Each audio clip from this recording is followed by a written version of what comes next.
नमस्कार दोस्तों, कैसे हैं आप लोग। उम्मीद है अच्छे ही होंगे।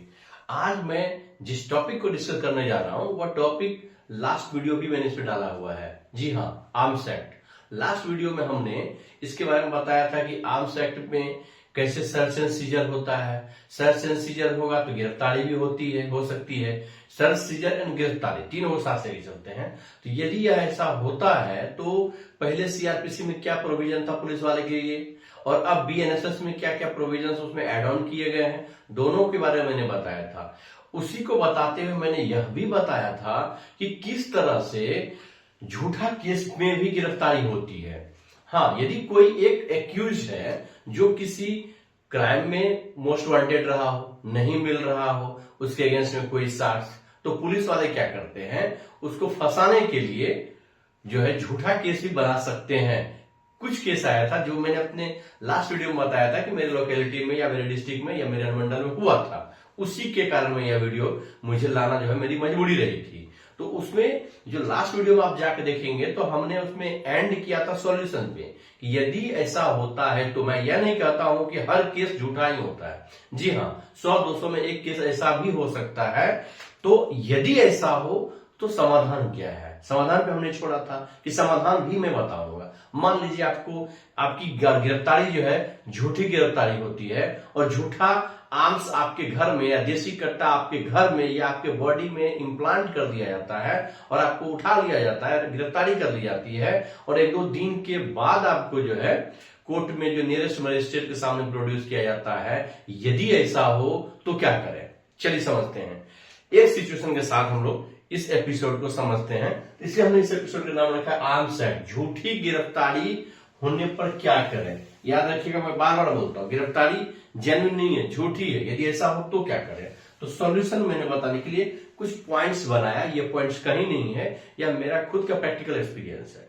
तो समझिए, मान लीजिए कि रात में पुलिस वाला 1 बजे आपके घर पे आता है, नॉक करता है। जैसे ही आपको पता चलता है पुलिस वाला आ गया है, आपका जो है सरस्वती जो है माइंड से वो गायब हो जाती है और आप पैनिक कर जाते हैं और आप जो है अफरा तफरी के माहौल में भूल जाते हैं कि आपको करना क्या चाहिए। ठीक है, तो इसलिए हमने पहला सॉल्यूशन यही दिया है, डोंट पैनिक, बी अलर्ट। मान लीजिए पुलिस वाला आता है तो आप पहले पूछिए, घर में 3-4 सदस्य हैं, किसी एक का तो मोबाइल होगा, तो आप इमीडिएटली यह ध्यान रखिए कि मेरा मोबाइल कहां पे है। अब ऐसा नहीं कि आप उसके सामने वीडियो बनाए। यदि वीडियो बनाएंगे तो मोबाइल तोड़ दिया जाएगा या यूं कहिए कि मोबाइल छीन लिया जाएगा, कुछ भी हो सकता है। अब आइए रूल पे। होना यह चाहिए कि पुलिस वाला आया दरवाजे पे, उसको खुद वहां से वीडियो बनाना चाहिए। गेट नॉक किए तो एक कांस्टेबल या जो उसके ऐसे पुलिस टीम में कोई एक बंदा है उसको वहीं से वीडियो बनानी चाहिए, क्योंकि लॉ यह कहती है कि आप सारे प्रोसेस का वीडियो बनाइए। यदि आप वहां से वीडियो बनाएंगे, 3 या 4 लोग आपके टीम में, तो चारों लोगों का इंट्रोडक्शन वहां देते हुए गेट पे, तब आप एंटर करते हैं, नॉक करते हैं, कोई आता है, इंट्रोडक्शन दीजिए, अपना कारण बताइए। यदि रात में आते हैं, संध्या काल के बाद, सूर्यास्त के बाद, तो क्या करेंगे, आप अपना आइडेंटिटी देंगे और वारंट दिखाएंगे। बिना मतलब यदि आप उठाते हैं तो आप क्या कर रहे हैं, आप खुद एक क्रिमिनल की तरह बिहेव कर रहे हैं। और यदि लेडीज को आप सर्च एंड सीजर कर रहे हैं तो लेडीज स्टाफ होनी चाहिए, यह भी वीडियो में होना चाहिए। खैर, आप एंट्री किए, आप अपना आइडेंटिटी दिए और उसी समय में क्या होता है, कोई एक देसी कट्टा आपके स्टाफ जो है वो इम्प्लांट कर देता है, कर सकता है। ठीक है, और वहां से आप क्या करते हैं, घर के जितने भी सदस्य उसको आप उठा लेते हैं। यदि मान लीजिए ऐसा होता है कि किसी एक सदस्य को उठा के वो जा रहा होता है, तो तब तक आप कुछ मत कीजिए। आप जो बोल रहे हैं वो सुन रहा है, अब वह बोल रहा है, आप सुन रहे हैं, उनको जाने दीजिए। जैसे ही वो उसका वैन पे वो जाना शुरू करता है तो आप कोशिश तुरंत आप फोटो क्लिक कीजिए उस गाड़ी का। और जब फोटो क्लिक करते हैं तो टाइम और डेट आपके मोबाइल में हमेशा ऑन होना चाहिए। जैसे कि मेरा केस है, मैं अपने मोबाइल में हमेशा डेट और टाइम ऑन रहता है। मेरा कोई भी फोटो लेंगे तो उसमें टाइम और डेट रहता है, वीडियो बनाएंगे तो टाइम और डेट रहता है। आप जैसे ही हुआ गाड़ी पे चढ़ा और निकल गया, यदि आपके गली में सीसीटीवी फुटेज है, आपके स्ट्रीट में सीसीटीवी फुटेज है, तो कोई टेंशन की बात नहीं है। यदि नहीं है तो आप फोटो तुरंत क्लिक कीजिए और तुरंत वीडियो बनाइए, या वीडियो बना दीजिए पीछे से, बैक का तो देखिएगा पुलिस वैन जा रही है किसी को लेके, और आप वीडियो में बोलिए कि अभी ये आए थे। सारे इंसिडेंट को आप छोटा वीडियो बना लीजिए, 30 सेकंड का, 1 मिनट का, ताकि यह एस्टेब्लिश हो कि अभी आपके घर में जो मेंबर को लेके गया है वह झूठा है, वह केस झूठा है। इससे हम देखिए दूसरा मैंने क्या रखा है, मेक वीडियो और टेक फोटोग्राफ। ये दोनों हो तो अति उत्तम, नहीं हो तो कुछ एक जरूर कीजिए। जहां से मौका मिल रहा है वहीं से वीडियो बनाइए। आप जरूरी नहीं कि वो आए तभी बनाए, वो आए मोबाइल ही तोड़ सकते हैं। तो क्या है, टाइम और डेट आपको मोबाइल हमेशा ऑन रहना चाहिए, क्योंकि जो BNSS है इसमें एक प्रोविजन है कि सर्च एंड सीजर में पुलिस वाले यदि मोबाइल से वीडियो शूट करते हैं सर्च एंड सीजर को, तो उसको भी एडमिसिबिलिटी दी गई है लॉ में। तो आप भी यदि वीडियो बनाएंगे तो उसकी जो है एविडेंस के रूप में यूज हो सकता है। तो आंसर है बिल्कुल हो सकता है। चलिए, वीडियो और फोटोग्राफ जो होता है विद टाइम पे बना लीजिए। तीसरा, try to find CCTV footage. मान लीजिए आपका घर मार्केट में है, तो मार्केट में कई सारे CCTV है।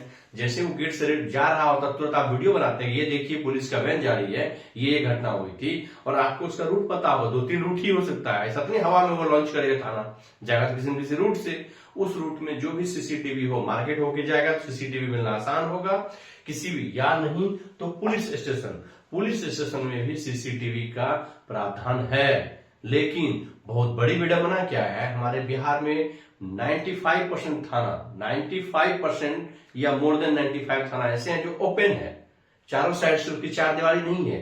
यदि आप थाना के प्रेमिसेस में चारों साइड से चार दीवारी या बाउंड्री करके सिर्फ एक एंट्री और एग्जिट का पॉइंट रखते हैं, इवन पुलिस वैन कब आ रही है कब जा रही है वह भी CCTV में आएगा। और जब जिसको उतारते हैं, गिरफ्तार किया लोगों को, उसकी भी पिक्चर में, ये वीडियो में आएगा। लेकिन होता क्या है, हमेशा जब भी कैदी को किसी को गिरफ्तार करता है तो उस डोर से एंट्री कराया जाता है जहां CCTV नहीं होता है, या होता है तो उसको मुंह को घुमा दिया जाता है। तो उसको एंट्री किया 30 तारीख को, प्रोड्यूस किया मजिस्ट्रेट सामने में 2 तारीख को, 1 तारीख को अपने हिसाब से 2-3 दिन टॉर्चर करते हैं। और आम पब्लिक पढ़ा लिखा नहीं है, उसे यह जानकारी नहीं होता है जब आपको अरेस्ट किया गया है तो विदिन 24 आवर आपको नियरेस्ट मजिस्ट्रेट के सामने में प्रोड्यूस करना, उसकी मैंडेटरी। और यह प्रोविजन कोई आपको चैरिटी नहीं दी गई है, भारतीय संविधान में यह आपको अनुच्छेद में दिया गया right to life and personal liberty का पार्ट है ये, ठीक है। तो यदि CCTV फुटेज आपको कहीं का मिलता है तो आप उस समय को बताएंगे कि हाँ 12 से 1 बजे के बीच, 12:30 से इतना के बीच में CCTV, आप बोल सकते हैं कि फलाना जगह CCTV में देखा जाएगा तो पुलिस वैन जा रही होती है, और वह पुलिस वैन मेरे ही दरवाजे पर होता है। और यह देखिए फोटो, जब मेरे दरवाजे से गाड़ी लेके जा रही होती है तो टाइम हो रहा है 12:20, 12:30, एक्सेट्रा कुछ भी हो, और आपके थाने का दूरी आपको पता है, एक प्रोबेबल टाइम तो रहेगा 5 मिनट 10 मिनट का, बता सकते हैं उस रूट से गया है, हुजूर उसमें देखा जा सकता है। या टाइम नोट करके माइंड में रखिए, एक अप्रोक्स टाइम। क्यों बता रहा हूं, आगे चलिए समझते हैं। ये हो गया। उसके बाद कीजिए कॉन्टैक्ट गुड एडवोकेट। तुरंत आप किसी अच्छे एडवोकेट को कॉन्टैक्ट कीजिए। अच्छा एडवोकेट वह नहीं होता है जो बेल दिला सकता है, बेल तो होना ही है, गिरफ्तार हुए तो ऐसा थोड़ी है कि कोई भी कैदी आजीवन कोर्ट में नहीं रहता है, ठीक है, उसको निकलना है, आज निकले 5 साल बाद निकले। तो अच्छा एडवोकेट यह बताएगा कि तुरंत आपको क्या करना है। मान लीजिए आज गिरफ्तार किया, 2 दिन बाद आपको मजिस्ट्रेट के सामने ले गया, तो 1 दिन बाद वो आपको दिखाया गिरफ्तार हुआ, क्योंकि उसको 24 घंटे के अंदर आपको लाना है। तो जो 1 दिन पहले अरेस्ट किया वो तो आपको टॉर्चर कर दिया। इसलिए अच्छा एडवोकेट तुरंत क्या करेगा, आपको आप बोलेगा आप एप्लीकेशन ड्राफ्ट करवा लीजिए उसी एडवोकेट से। एप्लीकेशन में सारी बातें रहेंगी, और जो आपने फोटोग्राफ लिया वो भी अटैच किया जाएगा। जो CCTV का फुटेज आपने कंपाइल किया, कोई भी फुटेज जहां भी आपको मिल जाए तो वो भी आप यहाँ पे लगा सकते हैं एप्लीकेशन में, या जिक्र करेंगे टाइमिंग के साथ। अच्छा एडवोकेट ड्राफ्ट अच्छा करेगा और वहीं वो एविडेंस भी कंपाइल कर देता है। क्या करेगा, एप्लीकेशन ड्राफ्ट हुआ, आप समझिए एप्लीकेशन किसको देना है, कंसर्न SP को, जो उस एरिया का सुपरिटेंडेंट ऑफ पुलिस है उसको दीजिए। CC में कॉपी 2 कीजिए, किसको, IG को, DGP को, और इसको प्रायोरिटी में रखिएगा ह्यूमन राइट कमीशन, राज्य मानवाधिकार आयोग, या उसका ब्रांच डिस्ट्रिक्ट में भी होता है। पता कीजिए डिस्ट्रिक्ट में मानवाधिकार आयोग का ऑफिस कौन सा है, और उस ऑफिस में इमीडिएटली जाइए। यदि आपको आज अरेस्ट किया है, कल आप जाएंगे थाना में, गिरगिराएंगे, वह घुमाएगा, या पैसे का भी डिमांड हो सकता है, मैं यह नहीं बोल रहा होगा, हो सकता है। जो मैं बता रहा हूं सारी घटना सच्ची घटना पर आधारित है, जो मेरे पास केस है, ठीक है। यदि ऐसा होता तो कोशिश कीजिए, यदि आप बेकसूर हैं तो ये काम जरूर कीजिए। यदि यह काम करते हैं तो आपको अब हेल्प क्या हो, यह क्या है, अरेस्ट होने के बाद बेल लेने से पहले का कहानी है, ठीक है। तो इससे क्या होगा, इमीडिएटली आपको मजिस्ट्रेट के सामने प्रोड्यूस कर देगा 24 घंटे के अंदर, तो टॉर्चर से बच जाएगा आपका आदमी। दूसरा, यदि यह में कोई भी एविडेंस आपके फेवर मिलता है, आपने आवेदन दिया है, तो वह आवेदन कहां हेल्प करेगा, जब बेल लेने जाते हैं एडवोकेट साहब को दीजिए, ये लीजिए एप्लीकेशन, और वो एप्लीकेशन यदि बेल में लग के पेपर में लगेगा एप्लीकेशन में, तो आपको बेल मिलने का चांस क्या होगा, प्रोबेबिलिटी बढ़ जाएगा। और एक भी एविडेंस यदि इसके फेवर में रहा और बता देगा कि झूठा गिरफ्तारी हुआ है, तो ये लोग कोई न कोई एक्शन लेंगे और जो कंसर्न थाना प्रभारी है और आईओ है वो इमीडिएट इफेक्ट से क्या होगा, सस्पेंड होगा और उस पर आरोप पत्र गठित होगा। आपको यदि यूनिफॉर्म दिया गया है तो प्रोटोकॉल आपके लिए भी है। यदि किसी हीनियस क्राइम में इन्वॉल्व क्रिमिनल के अगेंस्ट में आपको साक्ष्य नहीं मिलता है, इसका मतलब यह नहीं है कि आप झूठी केस में उसको फंसा के उसको आप सजा दें, तो कहीं न कहीं आप भी क्रिमिनल के ही तरह ट्रीट कर रहे हैं। तो यह घटना यदि ऐसा होता है तो आम लोगों को यह जरूर बताएं कि उनको करना क्या है।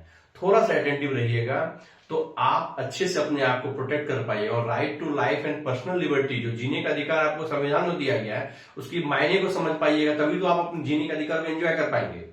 यदि आपको यह वीडियो समझ में आया हो तो आम लोगों को जरूर समझाएं। और आम लोग वह लोग हैं जो दहाड़ी मजदूरी कर रहे हैं, जिनको ढंग से खाना नहीं मिलता है, स्मैक का शिकार हो गए हैं, वैसे लोगों को इसमें विक्टिम बनाया जाता है। तो ऐसे लोगों को प्रोटेक्ट करना भी हमारे समाज में हमारे ऐसे लोगों का काम है। यदि आप लोगों को मेरा वीडियो अच्छा लगा हो तो कृपया कर इसे आम जन तक जरूर फैलाएं, इसे लाइक करें, सब्सक्राइब करें और औरों के साथ जरूर शेयर करें। जय हिंद।